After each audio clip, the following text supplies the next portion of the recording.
hier im Straßenverkehr? Auf dem Klo, oder lebt ihr das? Uns beide kennt ihr schon, Kira und Michi. Und wir sitzen gerade mitten im Rifgebirge. Und mit dabei sind Angela und Tim. Kennt ihr vielleicht auch schon. Gemeinsam haben wir Silvester in Portugal verbracht und an unserem neuen großen Abenteuer geschmiedet, Marokko. Also entspannt euch, lehnt euch zurück und taucht mit uns ein in unser neues Jahr auf Fahrradweltreise.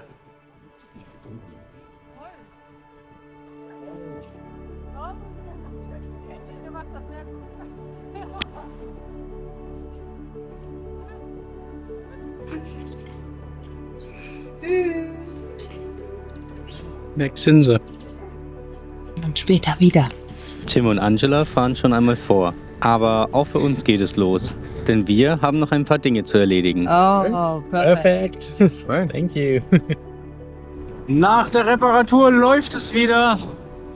Wir sind raus aus Ferragudo, raus aus Portimao und unterwegs Richtung, oh mein Gott, das war ein Schlagloch, Richtung Faro. Und vorher besuchen wir noch Ralf von Virginie, um Frido zwischenzulagern, weil der darf nicht mit nach Marokko. Erst nachts erreichen wir deren Camper und bauen unser Zelt direkt nebenan auf. Klasse, dass das geklappt hat. Aber wo sind wir hier eigentlich und was erwartet uns? Am 2. Juni 2024 sind wir in Emden aus Friesland auf unsere Fahrradweltreise gestartet. Seitdem liegen Monate in Westeuropa hinter uns, immer dem Meer folgend. Und jetzt, im Süden Europas, beginnt ein neues Kapitel. Wir verlassen spontan Europa und fahren nach Marokko, zu viert mit Angela und Tim. Doch zunächst geht es für wenige Kilometer gemeinsam durch Portugal und Spanien, ehe wir mit der Fähre von Tarifa nach Tanger aufbrechen. Anschließend geht es ins Rifgebirge. Wir schlafen in einem Barbershop, genießen traumhafte Abfahrten und erreichen die blaue Stadt Chefchaouen. Eine bunte und lebendige Stadt, die uns in ihrem Bann zieht. Von hier geht es zurück ans Meer. Zum ersten Mal auf unserer Reise erreichen wir das Mittelmeer und folgen der Küste über Tetuan an die spanische Exklave Ceuta, von wo wir die Fähre zurück nach Europa nehmen. Ein kurzes Afrika-Abenteuer, das uns noch lange in Erinnerung bleiben wird.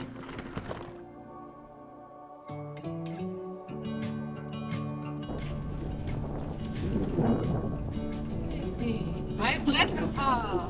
Die fand ich gut. Letzten Meter auf portugiesischem Grund. Gleich sind wir zurück in Spanien. Juhu. Und wir sind wieder in Spanien angekommen. Wuhu. Haben noch gleich ein Radreisen mit aufgegabelt. Nach ein bisschen Matsch haben wir jetzt Sand. Naja, aber wir schieben, wir sind es gewohnt. Ein Meer an Folie. Darunter verbergen sich die ersten spanischen Erdbeeren des Jahres. Verrückt, im Januar. Während Michel sich hinter den Erdbeerplantagen verabschiedet, finden wir Angela und Tim wieder. Salinen unter Tympaninen. Salinen? Nein.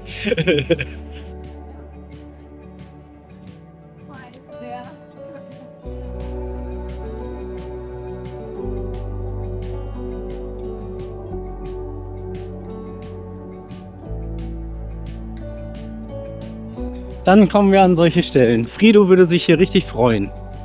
In unserer ersten gemeinsamen Nacht erleben wir einen spontanen Temperatursturz mit Frost. Doch am nächsten Morgen ist das Wetter wieder ein Traum. Mit Sonnenstrahlen fahren wir aus der ländlichen Idylle in die nächste Stadt. Sevilla.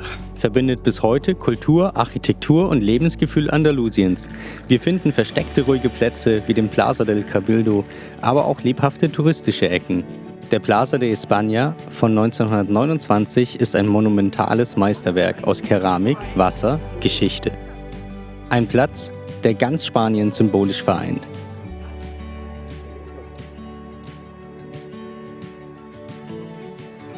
Anschließend zieht es uns hinaus in die Weite.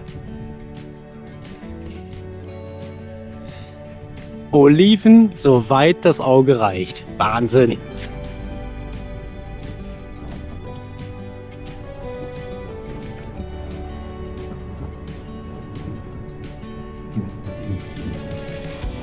Ja, heute Nacht haben wir unter einer Korkeiche geschlafen und es geht weiter Richtung Süden. Jetzt werden wir wahrscheinlich heute Tarifa fast erreichen und morgen geht's mit der Fähre weiter. Oh, geht's nach Marokko.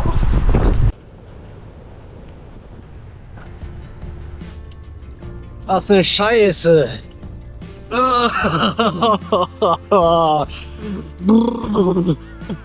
Kalt. Der Regen hat uns wieder.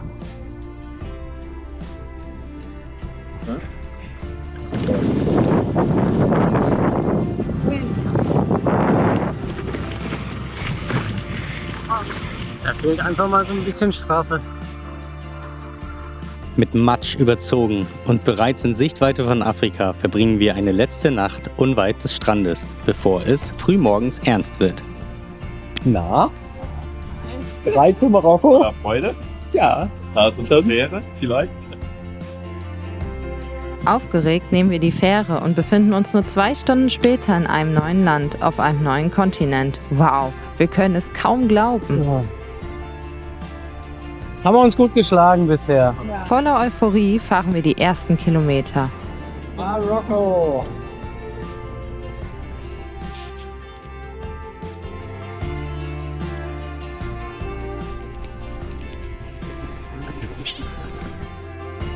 Am Abend landen wir ohne Netz in einem kleinen Dorf aus Schuppen und werden zum Tee eingeladen. Wir kommen schnell in ein Gespräch und dürfen über Nacht bleiben. Die Kommunikation gestaltet sich schwierig, da der Übersetzer Isomatte immer wieder mit Geist übersetzt. Als die Verwirrung aufgeklärt ist, müssen wir alle herzlich lachen und landen schließlich in einem Schuppen, wo normalerweise Bärte rasiert werden. Ja. Okay. Ich wollte bloß noch unsere wunderschöne Casa zeigen. Wir machen es uns gemütlich und tauschen Geschichten der bisherigen Reise. Wir fühlen uns willkommen. Doch als schon lange das Licht erloschen war und wir schliefen, Open! It's okay. zunächst stellen wir uns schlafend, doch das Klopfen lässt nicht nach. Und wir sehen ein, dass wir reagieren müssen. Wir rufen einer nach dem anderen, okay. Und nach einiger Zeit hört das Klopfen auf. Noch immer verwirrt und etwas eingeschüchtert, öffnen wir am nächsten Morgen die Tür. Wir haben es überlebt. Niemand ist da. Ein großer Moment. Beim Frühstück erfahren wir von Abderrahim, dass der Dorfälteste eine Nachtwache zu unserem Schutz positioniert hatte. Diese saß bis in die Morgenstunden vor unserer Tür und wollte lediglich ein Lebenszeichen, um sicher zu sein, dass es uns gut geht. Eine Erfahrung, die wir so schnell nicht vergessen werden.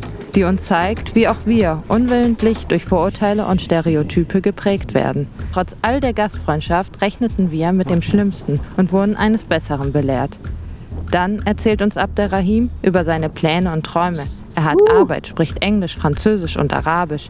Er würde so gerne Europa bereisen und legal ist es unmöglich. Das Visum ist zu teuer und die Angst, dass er bleiben würde, zu groß. Bei uns hofft man, dass wir noch ein bisschen bleiben. Es gibt noch einen Tee und mehr von dem selbst gesammelten wilden Honig. Wer bestimmt eigentlich, wer reisen darf und wer nicht? Was wäre, wenn wir einander öfter mit Neugier begegnen, statt mit Vorurteilen?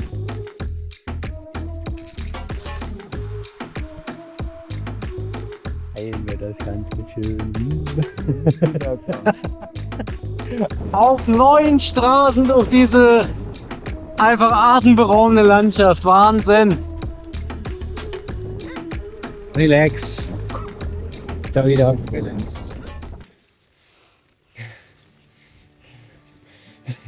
Wunderhübsche Blumen. Überall.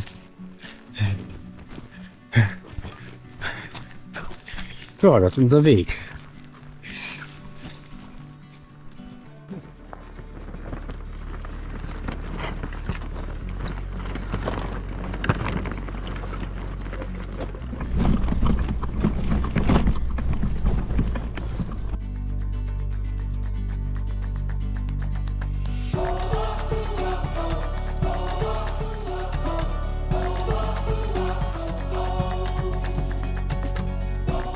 Es folgen 20 Kilometer Abfahrt. Also lehnt euch zurück. Nein, durch den Nebel kann man kaum etwas sehen. Aber am Abend erhaschen wir von unserem Wildcamping-Spot einen ersten Blick auf Chefchaouen. Und der nächste Morgen startet so. Mit einem Sprint rollen wir Chefchaouen entgegen.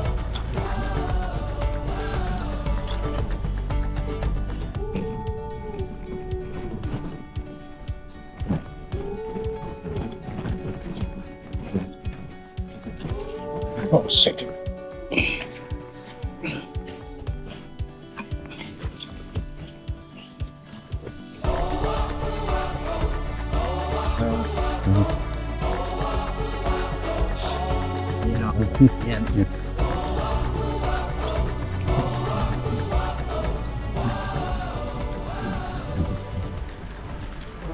1471 gegründet, schmiegt sich Chefchaouen an die Hänge des Rifgebirges. Wir schieben unsere Räder durch enge Gassen zu unserem Riad, ein typisch marokkanisches Haus voller Muster, Farben und warmem Licht. Von hier tauchen wir ein in die berühmte blaue Stadt. Doch nicht nur blau erwartet uns. Menschen wuseln durch die Gassen. An jeder Ecke stehen Pigmente. Teppiche hängen wie Kunstwerke an den Wänden. Schmuck, Backwaren und kleine Gemälde werden angeboten. Viele Fassaden sind nicht nur blau, sondern kunstvoll und bunt bemalt. Schnell lassen wir uns treiben, verlieren das Zeitgefühl und staunen über dieses Farbenspiel. Als es dunkel wird, hallt der Ruf des Muezzins über die Dächer. Es fühlt sich lebendig an, intensiv, besonders. Die Stimmen tragen weit über die Dächer hinweg und während wir lauschen, spüren wir, wie sich unsere Wahrnehmung verändert. Wie Neues mit der Zeit seinen Platz findet.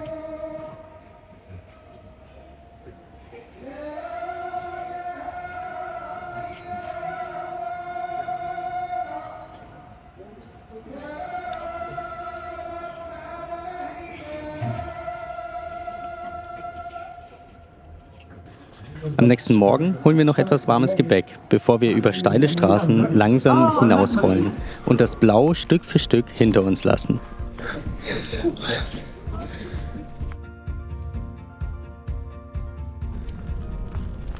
Alaikum Salam. Ja.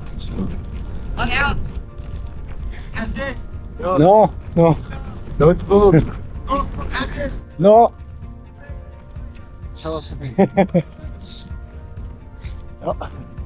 Hier wurden wir nicht das erste Mal gefragt, ob wir rauchen. Mit dieser Frage ist jedoch nicht Tabak gemeint. Die Region rund um Chefchaouen im Rifgebirge ist seit Jahrzehnten für den Anbau von Cannabis bekannt. Marokko zählt zu den weltweit bedeutendsten Produzenten von Haschisch, auch wenn der Konsum lange Zeit offiziell verboten war. Seit 2021 ist der Anbau unter staatlicher Kontrolle für medizinische und industrielle Zwecke legalisiert. Der Freizeitkonsum bleibt jedoch weiterhin untersagt. Das ändert allerdings nichts daran, dass der Handel und Konsum vielerorts sichtbar sind. Wir laufen nicht auf der Straße. Wir sind Ziegen. Das ist doch... Oh. Richtig hübsch, alles so liebe Leute. Traumhaftes Wetter. Traumhafte Landschaft. Oh, und jetzt geht's bergauf.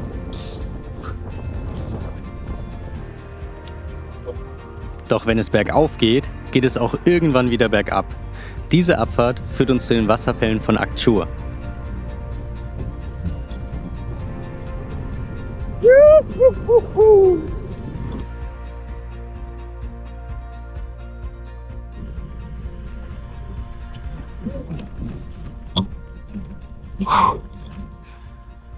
Na, nette Abfahrt? Überlebt.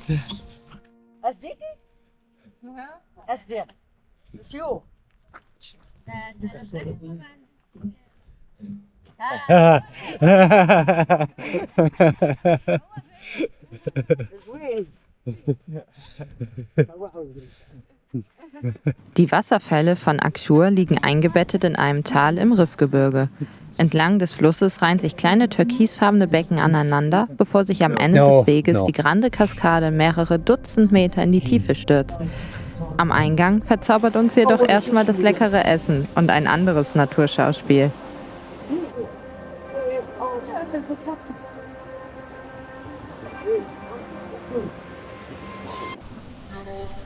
Schuhe.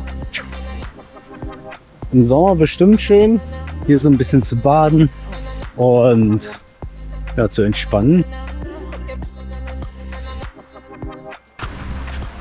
Ja, Wasserleitung.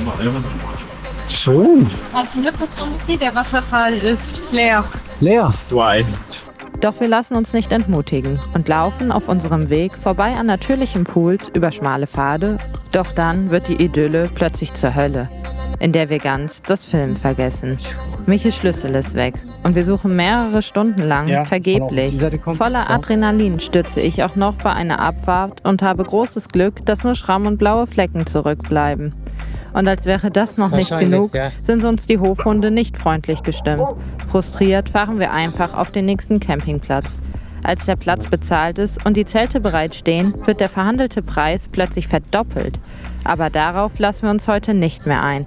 Und nach einem kurzen Gespräch ist zum Glück alles in Ordnung. So schön. Am nächsten Tag ist die Stimmung dem Wetter entsprechend wieder sehr gut. Wir genießen es in vollen Zügen. Nach kurzen Steigungen und einer Müllkippe erwartet uns ein Highlight. Sind wir zurück am Meer? Diesmal das Mittelmeer. Der Weg nach Tetuan führt vorbei an rauchenden Öfen, motivierenden Menschen, immer auf und ab der Küste entlang. Eieiei.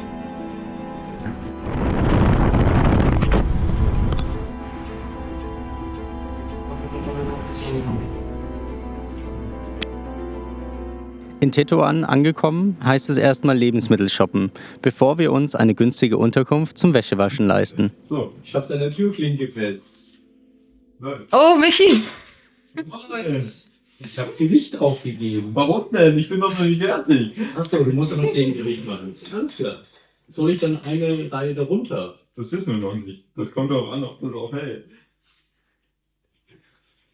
Ihr könnt doch jetzt von der anderen Seite noch abspannen. Ach, wir können Ihr könnt jetzt in euer Zimmer noch abspannen. Dann müssen wir halt die Warte mal, Tim. Da oben an der Decke ist eine Lampe. Oh nein, Lampen sind keine gute Idee. Dann neigt sich unsere Zeit in Marokko dem Ende entgegen. Ein Nester, die haben. Ja. Das sieht aus wie so ein Nest auf dem Nest auf dem Nest. Ja. Wir fahren die Küste entlang nach Ceuta, eine Exklave von Spanien auf afrikanischem Grund. Alles abgesperrt. Und da Die ist Grenze Spanien. meldet sich zunächst mit Stacheldraht und wird besonders Afrikanisch. spürbar, als wir die Kamera ausschalten müssen. Ja. Und wieder in Spanien. Auch wenn es sich noch nicht nach Spanien anfühlt. Es findet ein reger Grenzübertritt von beiden Seiten statt. Doch längst darf nicht jede Person diese Grenze übertreten. Die Grenze ist für viele unerreichbar, auch wenn es ihr großer Traum ist. Für uns ist es nur ein kleiner Schritt, eine kurze Kontrolle. Doch an diesem Zaun zeigt sich, dass Bewegungsfreiheit kein Recht für alle ist, sondern ein Privileg, das vom Pass abhängt. Für viele bleibt diese Grenze ein unüberwindbares Hindernis. Nicht wegen der Entfernung, sondern wegen der Entscheidung anderer. Mit diesen Gedanken rollen wir auf die Fähre, die uns zurück zum europäischen Festland bringt.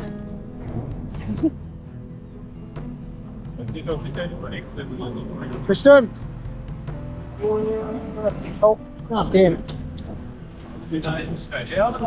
Nee, wir fahren hier, glaube ich. Ja. Uns geht's genauso wie ihm hier. Navi sagt hier rechts. Können wir da so? Holt durch die Türen. Oh, ja. Okay.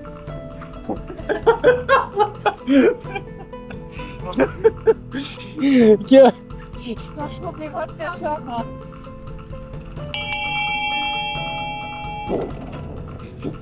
Wasser, Menschen. Ja, stimmt, Wasser, wir hätten Wasser auffüllen können. Ah, egal, schaffen wir. Wie es weitergeht, erfährst du im nächsten Teil. Folge uns doch einfach, damit du kein Kapitel unserer Weltreise verpasst.